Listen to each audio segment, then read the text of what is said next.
Former U.S. Trade Representative Rob Portman on all that. Senator, he is saying, look, I mean, those of your colleagues who are complaining don't realize that we've been getting the shorter end of the stick. Is he right? Well, he's right with regard to some countries, particularly China, as you know, and that has been the focus of a lot of us over time is how do you get a level playing field with China, and that requires being tougher, which is why we have to do some of the tough things we're doing.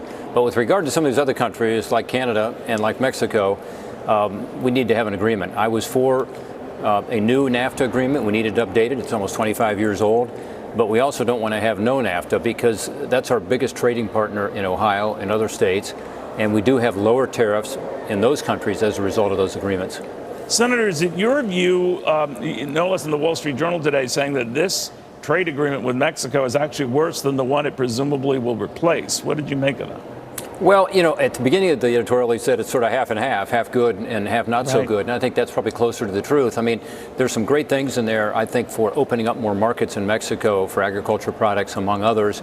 Really good stuff on intellectual property and also some things on biologics. In other words, to have a longer period there, even than in the TPP agreement, for instance, double the time. That helps us as a country. So there's some good things in there for the United States and for our workers and our farmers.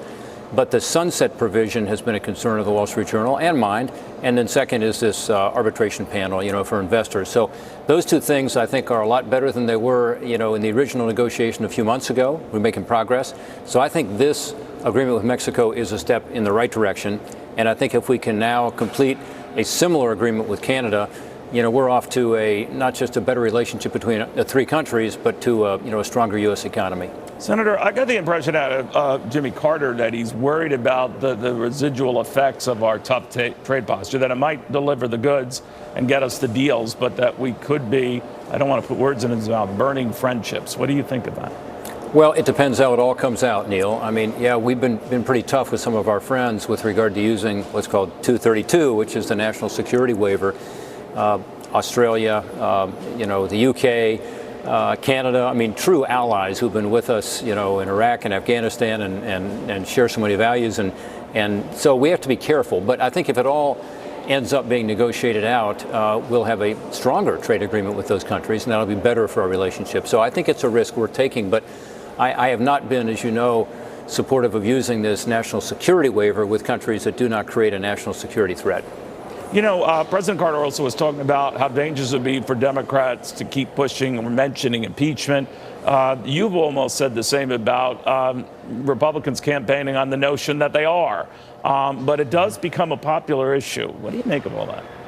On the impeachment front? Yeah. Well, look, I think the lesson of Bill Clinton is that impeachment may feel good politically, but it actually isn't good politically.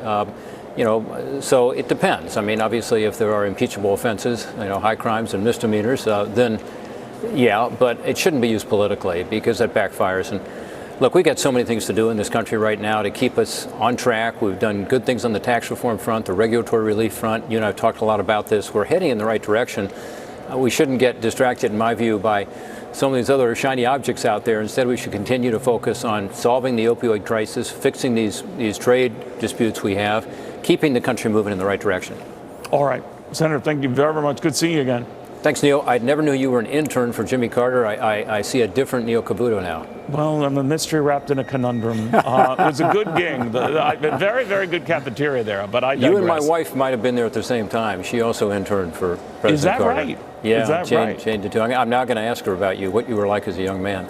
Very, very avant-garde, very fashionable. A ladies' I can imagine. No, not in my wildest dreams, Senator. Not my wildest dreams. Thank you very, very much. Very good seeing you. Chick magnet. Thanks, Neil. All right. Well, we're going to take a